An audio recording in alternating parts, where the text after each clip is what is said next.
है वहाँ तक कितनी कीमत पड़ जाती है? इसमें देखिए सिविल वर्क जो करवाया, इसमें अपने मिट्टी कच्ची होती है और ढहने का डर रहता है, इसलिए इसमें थोड़ा सिविल वर्क में खर्चा ज़्यादा आया है। और ये करीबन 2.25 लाख रुपए में सारा कंप्लीट तैयार सिविल वर्क डोम सहित।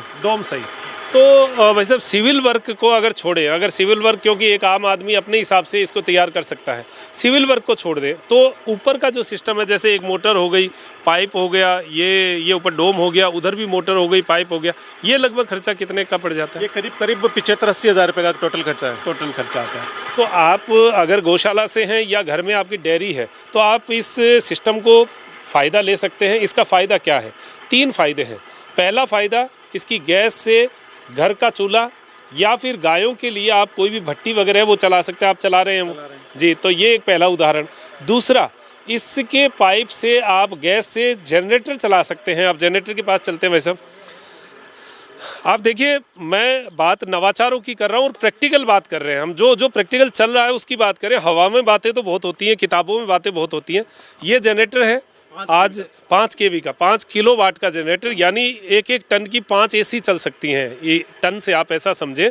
और एक घर में अमूमन अगर AC ना हो, कूलर ना हो, तो 1 किलोवाट में सारा घर चल सकता है, टीवी सहित। तो ये 1 किलोवाट, ये 5 किलोवाट का है। अब 5 किलोवाट से वैसे आप अपने अगर पूरी गौशाला का माने तो कितना टाइमिंग करेंगे? ये जो 30 घन मीटर का बना है, हाँ। इससे हम 5 किलोवाट से करीब 8 घंटे तक इसे चला सकते हैं लगातार।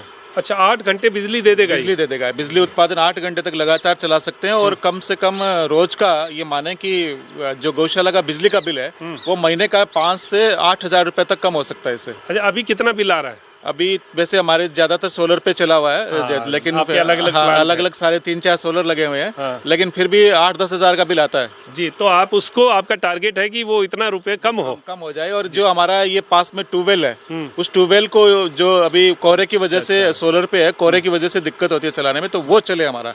अच्छा, इससे इसका उद्देश्य ये था कि बिजली डै भी हो किसी टाइम में, तो इससे चला के और पानी गायों को मिलता रहे, वो पानी मिलता रहे। तो आप देखिए कितना एक स्वावलंबी तरीका हो गया। ये स्वावलंबन है अपने एक गौशाला का। किस प्रकार आप गैस को तैयार करके जनरेटर पर, ये मैं अभी जो है ये नया ही नवाचार है कि गैस से आप बिजली पैदा करें। ये गैस से बिजली पैदा करने जो अभी 2.5-3 लाख रुपए जो खर्चा बताया है अभी भाई साहब ने, वो कॉस्टिंग यहाँ तक आने की है। अब ये जनरेटर कितने का पड़ता है?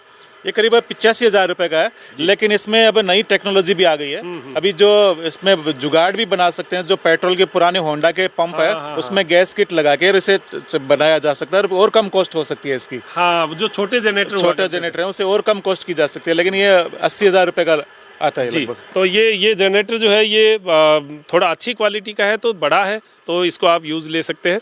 तो ये पूरा एक पूरा पैकेज है जिससे आप गैस भी ले लें, आप बिजली भी ले लें। और इससे तीसरा जो प्रोडक्ट है, जो तीसरे की बात मैंने की थी, जो बहुत महत्वपूर्ण है आज के ज़माने में, चाहे खेती हो, चाहे आपको सब्जियां लेनी हो, वो है स्लरी यानी गोबर की स्लरी। अगर आपने जैविक खेती करनी है, अगर आपने सब्जियां बिना दवाई की पैदा करनी है, तो आप बिना स्लरी के काम कर नहीं सकते। आपको गोबर चाहिए। और मैं खुद मेरा अनुभव बता दूं कि गोबर जो है वो सीधा कच्चा गोबर हम काम में ले नहीं सकते। 1 साल का पुराना गोबर कोई हमें देगा नहीं, और हमारे पास इतना समय नहीं है कि हम 1 साल तक उसका इंतज़ार करें। तो अब करें क्या? तो उसका इलाज ये है, या तो वर्मी कंपोस्ट लीजिए जो कि आपका पैसा लग के लगेगी, या फिर आप इस प्रकार की